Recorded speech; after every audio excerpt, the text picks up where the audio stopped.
Psikologi barat itu dia berangkat dari dan akhirnya hidupnya capek terus kosong. Hampa gitu ya berarti Iya, ya, kayak nggak ada tujuan juga berarti itu untuk sering banget tuh yang terjadi sama anak-anak muda zaman sekarang.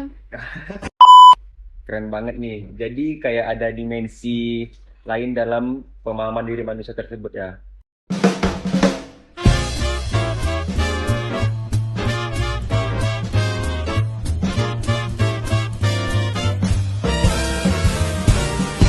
Assalamualaikum warahmatullahi wabarakatuh. Halo sobat pendengar semuanya. Kembali lagi bersama saya Ferdian di podcast Suara Jiwa.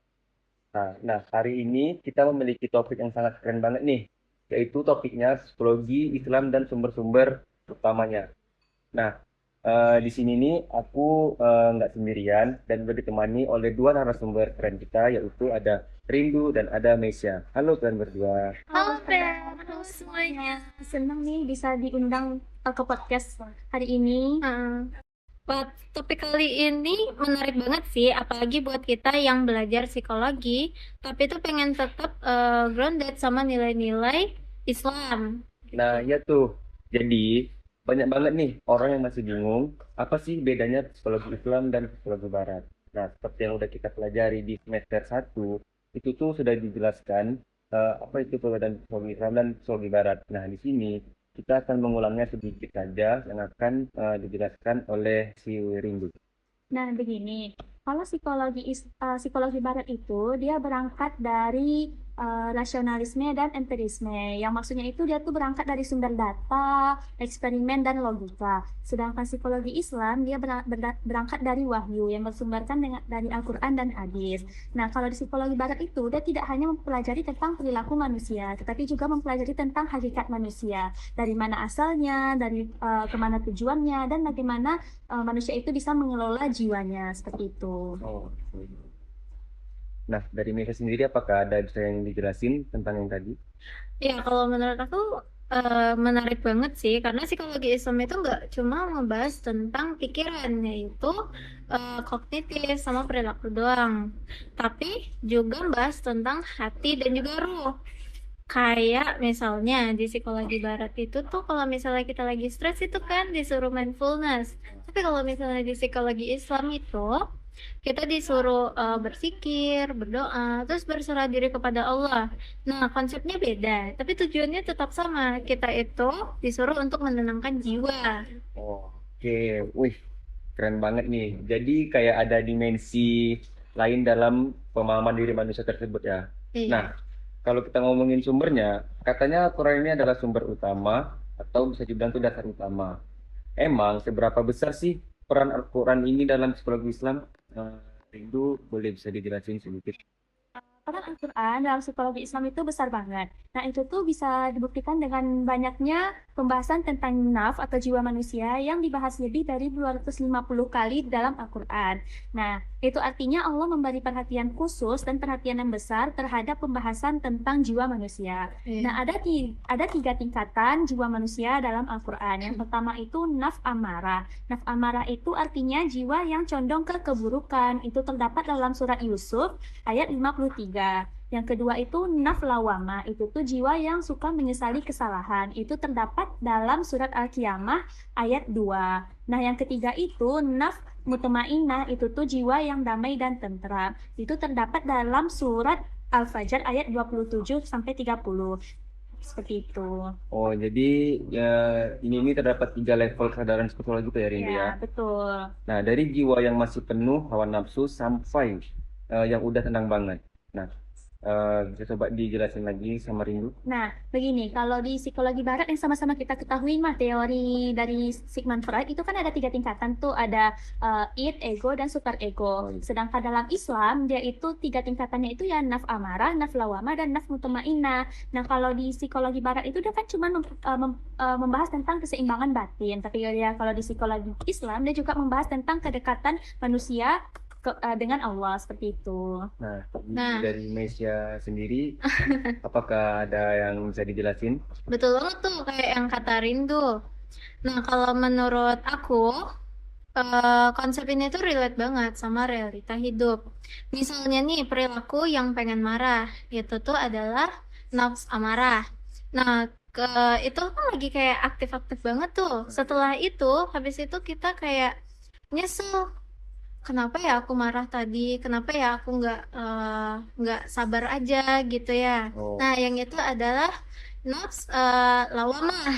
ya. Nah, setelah nafsu lawamah tadi kita itu udah tenang kan? Kita tuh udah ikhlas, udah Berarti bisa. jiwa kita udah tenang gitu lah Iya, ya. udah tenang, udah ikhlas, udah bisa nerima Nah, apa yang terjadi.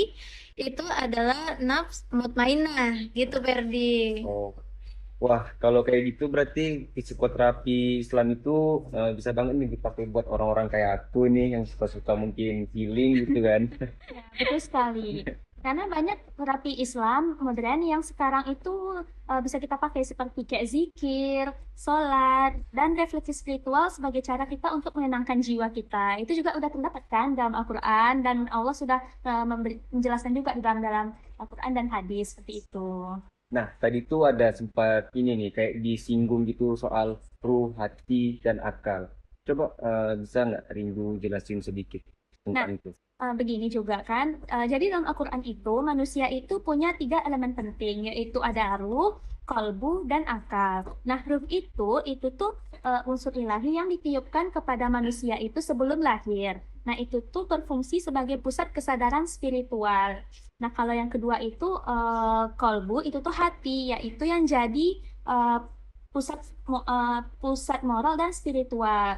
Kalau misalkan hatinya bersih, maka perilakunya juga bersih. Kalau hatinya buruk, maka perilakunya juga buruk. Balikannya lah berarti lah ya. Ya, kalau yang ketiga itu adalah akal. Nah, akal ini yang fungsinya menimbang dan mengendalikan hawa nafsu manusia. Kesehatan mental itu akan seimbang dan akan tercapai jika ketiganya itu antara ruh, kolbu, dan akalnya itu seimbang seperti itu. Oh, berarti dia tuh harus kayak bersamaan gitu lah ya. Dia baru Iya. sampai ke apa tadi Iya. tuh kan. Kalau misalkan kalau dia nggak seimbang itu tidak akan mencapai kesehatan mental. Udah, coba Mesia ada nggak pendapat lain atau nggak penjelasan lain gitu? Nah, aku suka banget sama konsep yang dijelasin sama Rindu tadi itu. Kadang orang itu kan suka terlalu fokus ya sama akal dia. Terus kayak belajar, kerja, mikirin target gitu. Tapi lupa sama hati sama ruhnya. Dan akhirnya hidupnya capek, terus kosong. Hampa gitu ya berarti Iya, ya. Kayak nggak ada tujuan juga berarti itu untuk. sering banget tuh yang terjadi sama anak-anak muda zaman sekarang. Terus tuh, padahal kalau hati disucikan dan ruh disambungkan ke Allah, hidup itu tetap jadi ringan, ringan banget, Per. Oke. Nah, berarti benar banget nih. Jadi kayak mental balance tuh bukan cuma dari self care berarti ya, Iya. tapi juga dari spiritual care. Nah, keren banget ya penjelasan dari Rindu dan Nesa tadi. Nah, jadi sekarang tuh Al-Quran bukan cuma kitab hukum, tapi juga kitab psikologi spiritual. Nah, aku sempat juga dengar kalau Al-Quran itu ada konsep lain kayak ruh, kol, dan akal. Nah, sekarang kita yuk bahas itu lebih dalam lagi. Nah, sekarang kita masuk ke sumber kedua nih, yaitu hadis. Kalau Al-Quran itu teori besarnya, hadis ini aplikasi itu gimana sih, Rindu? Nah, begini, kalau Al-Quran itu kan teori besarnya yang memang diturunkan oleh Allah SWT. Nah, kalau hadis itu adalah implementasi praktis yang bersumber dari Al-Quran, nilai-nilai Al-Quran tadi. Nah, ada contohnya Rasulullah SAW pernah bersabda, bukanlah orang kuat yang menang dalam gulat, tetapi orang yang mampu menahan amarahnya. Itu kan pelajaran tentang kontrol emosi, alias emotional regulation dalam bahasa psikologi modernnya, seperti itu, Fer. Oke, oke. Nah, Mesia ada nggak mau menambahkan apa yang udah jelas dari Rindu atau Mesia punya pendapat sendiri nih? Eh, aku mau nambahin dikit nih dari Rindu dan juga ada hadis yang mengatakan bahwa setiap amal itu tergantung juga pada niatnya. Itu tuh kayak teori motivasi banget, bahwa perilaku manusia itu tergantung pada motivasi dari internalnya. Jadi bukan cuma niat buat hasil duniawi, tapi juga karena Allah gitu. Oh, berarti di sini ini Rasulullah tuh udah ngajarin mental health jauh sebelum psikologi modern ada ya? Ya, betul. Betul sekali. Bahkan Nabi juga mengajarkan simplicity dan gratitude, yaitu hidup sederhana tapi banyak bersyukur gitu dan bertawakal. Itu resep bahagia yang timeless banget. Kalaupun kita seberapa pun kita kaya atau berkecukupan, tapi kita tuh nggak bersyukur, itu tidak akan membuat kita tuh merasa bahagia seperti itu. Gitu. Oh, Mesya ada tambahan lagi? Ada nggak? Dan jangan lupa juga tentang empati. Ada hadisnya ya. Ada. Apa hadisnya itu? Tidak beriman salah seorang di antara kalian hingga ia mencintai saudaranya sebagaimana ia mencintai dirinya sendiri. Itu tuh fondasi social well-being. Kalau misalnya semua orang bisa menerapkan itu, terus dunia itu tuh damai banget gitu deh. Nah, terakhir nih, menurut kalian gimana sih relevansi psikologi Islam buat kondisi mental anak muda zaman sekarang? Nah, menurutku sangat relevan karena di era sekarang yang serba cepat ini, banyak orang kehilangan arah dan makna. Psikologi Islam menawarkan pendekatan holistik yang bukan cuma terapi pikiran tapi juga terapi hati dan ruh seperti itu. Wah, keren juga ya. Berarti ada terapi kayak gitu Iya. juga ya. Ya. Betul Iya. sekali.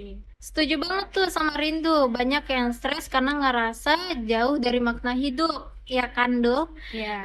Tapi dengan psikologi Islam, kita itu diajak untuk reconnect sama Allah. Oh, Dan terus sama diri sendiri, terus sama orang lain juga.